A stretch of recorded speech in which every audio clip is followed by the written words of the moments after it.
Good morning, this is Jeff with Sewer Tech Northwest. Today we are at property address 2402 Northeast Sweetwater Road here in Estacada. We are located just to the left of the front door. I describe everything as if you're standing out in the road, facing the front of the house. So we are sitting directly in front of the furthest to the left of the doorway foundation vent. That's the front left corner of the house there. This is not one of those cleanouts that should get buried very easily, so not a huge deal to remember that, but anyway. I'm going to insert the camera and check the overall condition and serviceability of the sanitary sewer line. Water is running. We are zeroed out. And if I didn't mention it, we're dropping into 4-inch ABS pipe right now.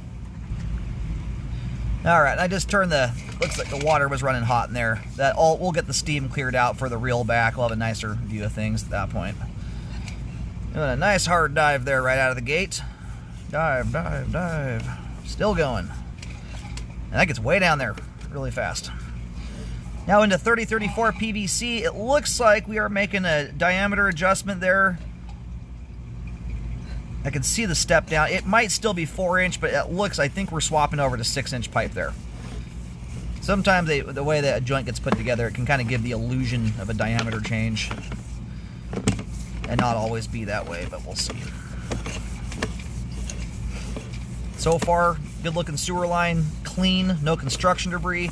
And we just went past the main culprit for that secondary clean out we just went past there, that tie-in at the top of the pipe, is an extraordinarily common location to get gravel dumped down the sewer pipe during the construction process and or concrete. I've seen everything I've seen people drop rebar down those things. Hugely problematic location. In fact, during the pandemic, over those 2 years, that was kind of a different realm we were in. A lot of skilled labor was lost in that span of time, but I am not joking when I tell you, I did about 500 brand new homes over those 2 years. 90% of them were backing up at the home inspection, and almost every one of them was because of that secondary clean out.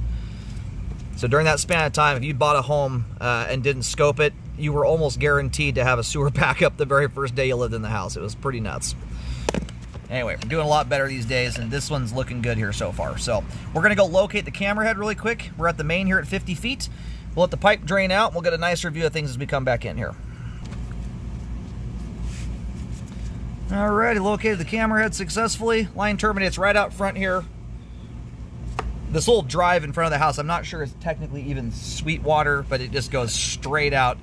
Where I just located there was basically perfectly in line with the clean out. If you draw an imaginary straight line from the clean out to about the middle of the little driveway out front here, that is essentially the exact path the line takes, which is an ideal configuration. The straighter the line is, the better it functions.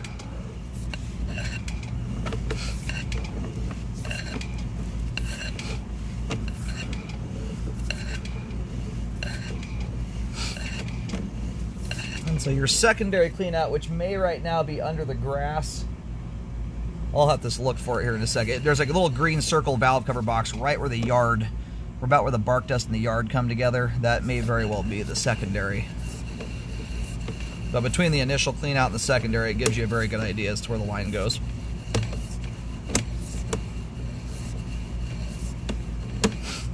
And so yeah, just on the distance we are right now, about 18 feet straight out from the clean out, you'll see a green circular valve cover box right where the yard starts. Underneath that is going to be your secondary sewer access. And yeah, that does appear to be 6-inch pipe there. It bells out big enough. That's not just the way they put the joint together. That's a diameter change.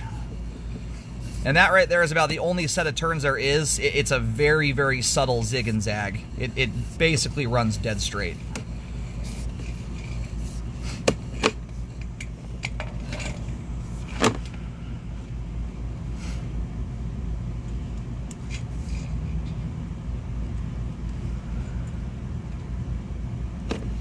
Alright, we're going to go ahead and flip the camera around here and go backwards.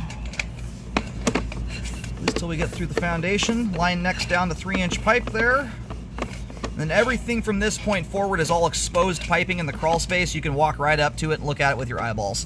And the home inspector takes a look at that stuff for leaks and whatnot.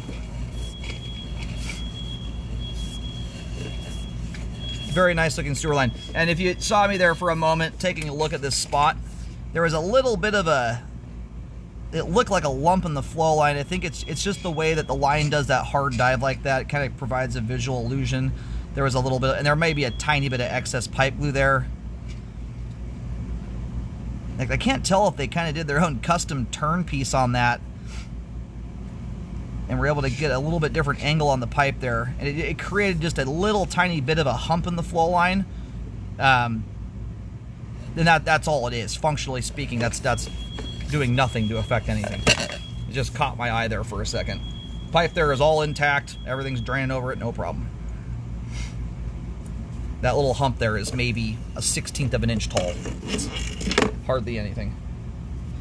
Anyway, good looking sewer line, good flow end to end. All the pipe is in good condition, very clean. Nice to see no construction debris in the line. Sewer line is functioning properly at this time.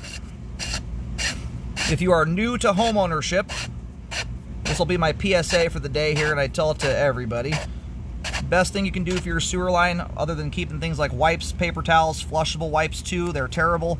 Try to keep cooking oil and grease from going down your line. That is the #1 thing that'll gunk your pipe up. It causes more blockages out there than about anything you can do to your line. Try and wipe your pans out with paper towels when they cool down, and or pour the grease and whatnot into a jar. You want to keep it from going down the sewer line. A little bit of PAM spray on the pan is no big deal. It's putting real quantity down there. I frequently do warranty inspections on new construction, and I see people develop quarter, half-inch, even inch thick grease buildup throughout the whole line in a year. So something to be aware of.